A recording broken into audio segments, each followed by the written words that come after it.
imposter syndrome. I think we we organically and authentically move over to imposter syndrome, possibly from that last question. Talk to me about that, mate, for yourself, because again, I've worked in sales myself for a number of years, and it's a level of understanding within the entire widespread role of the executive that's working for you, not the siloed area that you want to help them with. The imposter syndrome. How do you manage that if you do experience this? Not saying that. Well, I mean, I personally think everyone experiences it. Some people are just aware that they do, others aren't, and others are quite happy in the I forget the actual ones, but it's unconsciously ignorant or something like that in terms of the Dunning-Kruger. So they just, they just carry on regardless. But I think everyone in this industry, probably all industries, go through a time where they go, "I'm not good enough. Should I be doing this? Is this the right thing?" And they doubt themselves, and it's good. It's a nice gut check. As I said, looking at this job at Orange Cyber Defense, but these guys were SensePost, they're ethical hackers, they're pen testers, they've got a damn good reputation for what they do. Am I going to be good enough for them? And I've realized there's actually a lot of skill I can bring into their organization that, a pen testing organization may necessarily not have. For example, they couldn't tell you the inner workings of an EDR, just how to bypass one and make sure it doesn't detect you. So, coming with my background, saying, well, this is how a SIM generally is licensed and it works. This is how an EDR and XDR works.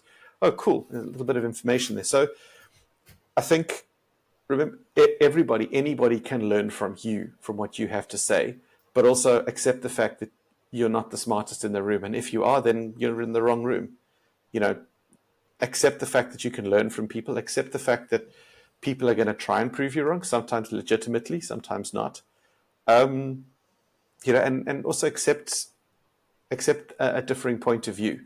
You don't have to back yourself to the death, but unless obviously you are factually or technically correct, which is the best kind of correct that there is. If it's an opinion, and working for cybersecurity vendors, there's a lot of opinion, there's a lot of marketing. So there's a lot of stuff that I've got to say that maybe I'm not particularly comfortable with, or that I don't think we can back up, right? But I'm still kind of designated, I have to say this because that's the marketing tagline, etc. And there's been many, many examples of that. US companies are particularly competitive, so I've always been against publishing competitive intel on a website, but most of them you go to will say, well, how does our platform stack up to another platform? Gartner results, or MITRE results is a brilliant one. MITRE attack comes out, every vendor wins it. Every vendor does the best. They find their little niche category, and, we had the best of the logos that were not based on a bird and shaded purple, or whatever the case may be. I'm not picking anyone out specifically, but then it's, the spin doctors about, okay, now we have to look at these results, and this is why we're the best, and this is why it matters. And, you hear that, you take it in, etc. But it's one of those, you're going to have to present it for the first time. You're going to have to accept that you might not know it, that someone might know it better than you, that someone might poke holes in it. Go with it. Develop a thicker skin. When have I felt comfortable being uncomfortable? Every time I present. First time I had to do a live attack simulation, and live demos never work. It's one of those things. So you kind of prep the audience for it and say, okay, guys, it's live demonstration time. So if you want to film this so you can watch my fail and replay it yourselves, get ready, type of thing. I use humor a lot to stay memorable, to mask the fact that I'm nervous as hell. I mask it as confidence. But if something scares you, try and do more of it until it doesn't scare you anymore. But, anyone that I speak to, I've spoken to some CISOs, to presenters of Black Hat, DEF CON, etc., and they all say, it's that first minute, that first time you start presenting, it's always, is this going to work? Are they going to listen to what I say? Is this really interesting? Am I just going to get laughed at? I think it's that uncomfortable feeling is good because it keeps you grounded, but it's also something you learn to adapt and accept, and it's part of what you do. Even something like this that I'm doing with you. There's lots that I'm saying that I'm sure people would listen to and go like, of course certifications are essential, and you're the sales guy. You should know. It's if that works for you, that's cool. I don't mind We each have our own path to walk on. For me, it's just, this was my experience. I'm relaying. Mileage may vary. Your experience might be different.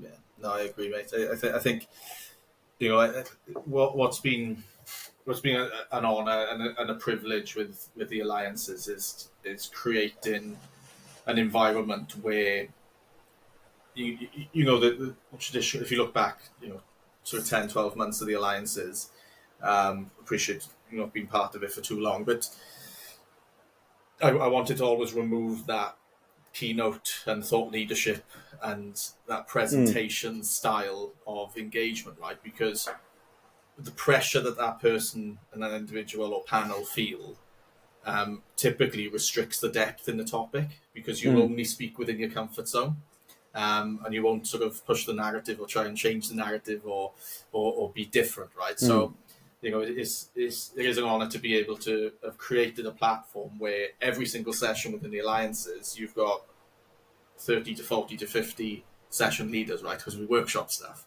And the best case scenario is that you've got loads of different versions of the truth. There are loads of different examples of what's going on. And the reality is, it doesn't matter what Mitre Attack says or Gartner says. It only matters what it means to you and your organization if you are working towards that, right?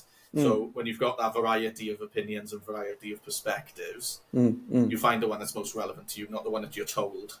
Do you know what I mean? It's like a exactly. difference, isn't it? And it takes the pressure off that session leader as well to have all the answers, because they don't, unfortunately. Well, I wish they did, but exactly. And that's the important thing. One tool might work for you; it might not work for somebody else. I'm not a mechanic, so I'm not going to go and buy, diagnostic tools for cars. Whereas a friend of mine who is, that's his garage is amazing. Cool, that works for you. That's all good.